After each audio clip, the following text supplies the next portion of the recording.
एक बार फिर से आप सभी का स्वागत है। हमारी आज की कक्षा में जो कहानी हम पढ़ने वाले हैं उसका नाम है ईदगाह। और ये जो कहानी है वो एक बालक के मन का संकल्प बताती है और साथ ही बुजुर्गों के प्रति उसके प्रेम और आदर भाव को दिखाती है। और यह भी बताती है कि एक बालक के मन में भी कितना स्नेह, त्याग और संतोष हो सकता है। तो आइए कहानी पढ़ते हैं ईदगाह। यह कहानी हिंदी के प्रसिद्ध लेखक प्रेमचंद जी द्वारा लिखी गई है।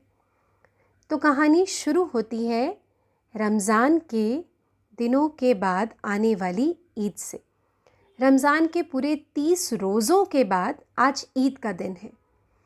बहुत ही मनोहर और सुहावनी प्रभात है। वृक्षों पर बहुत अजीब सी हरियाली है, खेतों में अजीब सी रौनक है, आसमान पर अजीब सी लालिमा है। आज का सूरज देखो कितना प्यारा और कितना शीतल है, मानो संसार को ईद की बधाई दे रहा है। गांव में कितनी हलचल है।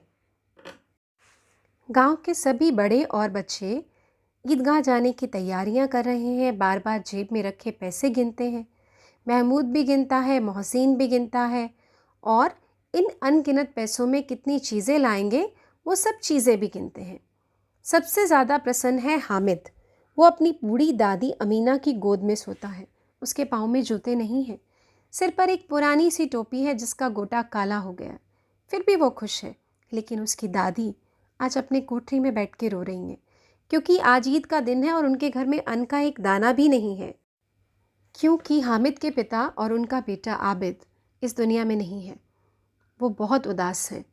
हामिद भीतर आके दादी से कहता है, तुम डरना नहीं अम्मा, मैं सबके साथ जाऊंगा और सबसे पहले आऊँगा। अमीना का दिल कचोट रहा है। गांव के बच्चे अपने पिता के साथ ईदगाह जा रहे हैं, लेकिन हामिद का अमीना के सिवा कोई नहीं है। वो उसे अकेले मेले में कैसे जाने दे? भीड़ भाड़ में अगर बच्चा खो गया तो? और ईदगाह 3 कोस दूर है। ये बच्चा बिना जूतों के कैसे जाएगा? अगर उसके पास पैसे होते तो वो झटपट सामग्री जमा करके फटाफट सेवियां बना लेती और उसके बाद उसको मेला दिखाने ले जाती। गांव में मेला देखने के लिए बच्चों के साथ हामिद भी जा रहा था।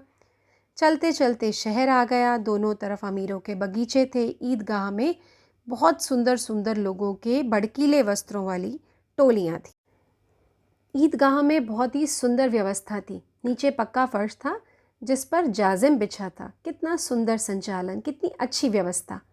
लाखों सिर एक साथ सजदे में झुक जाते और एक साथ खड़े हो जाते। नमाज खत्म हो गई। लोग आपस में गले मिलने लगे और बच्चों ने खिलौनों और मिठाइयों की दुकान पर धावा बोला। हामिद दूर खड़ा था। 3 ही तो पैसे थे उसके पास।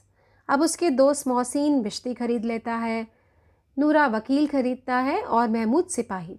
हामिद भी ललचाई हुई नज़रों से उन्हें देखता है, लेकिन फिर सोचता है कि ज़रा देर के लिए उनको हाथ में ले लूं। लेकिन ये मिट्टी के हैं, गिरे तो चकनाचूर हो जाएंगे। खिलौनों के बाद मिठाइयों की बारी आती है। कोई रेवड़ियाँ लेता है, कोई गुलाब जामुन और कोई सोहन हलवा। लेकिन हामिद को फिर याद आता है कि सिर्फ 3 पैसे हैं। वो कुछ नहीं लेकर खाता। बेचारा ललचाई आंखों से सिर्फ देखता रहता है। मिठाइयों के बाद कुछ दुकानें लोहे के सामान की थी। हामिद लोहे की दुकान पर रुक जाता है। वहाँ कई चिमटे देखकर उसे क्या ख्याल आता है कि मेरी दादी के पास चिमटा नहीं है। वो जब रोटी बनाती है ना तो उसके हाथ जल जाते हैं।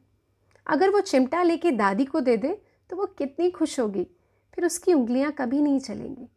खिलौनों से क्या फ़ायदा, व्यर्थ में पैसे खराब होते हैं। ज़रा देर की खुशी ही तो होती है। यह सोचकर वो दुकानदार से पूछता है, भाई चिमटा कितने का है? दुकानदार कहता है 6 पैसे का। सुनकर हामिद का दिल बैठ जाता है। हामिद कलेजा मजबूत करके कहता है, 3 पैसे लोगे? तो दुकानदार पहले मना कर देता है, फिर बुलाकर चिमटा दे भी देता है। हामिद उसे कंधे पे इस तरह रखता है मानो उसके पास बंदूक है और शान से अकड़ता हुआ अपने साथियों के पास आता है। सब हंसने लगते हैं। अरे पगले, चिमटा क्यों लाया? क्या करेगा इसका? वो कुछ नहीं कहता और सबके साथ मेले से वापस आ जाता है। घर आने पर अमीना उसकी आवाज़ सुनते ही दौड़ती है, उसे गोद में उठा के प्यार करती है और उसके हाथ में चिमटा देखती है और चौंक जाती है। उसे पूछती है, अरे ये चिमटा कहाँ से लाया? तो वो कहता है, मैंने मोल लिया। दादी पूछती है कितने पैसे में? वो कहता है 3 पैसे में। अमीना छाती पीट लेती है। वो कहती है कैसा बेसमझ बच्चा है, दोपहर हो गई, इसने कुछ ना खाया ना पिया और लाया क्या, यह चिमटा?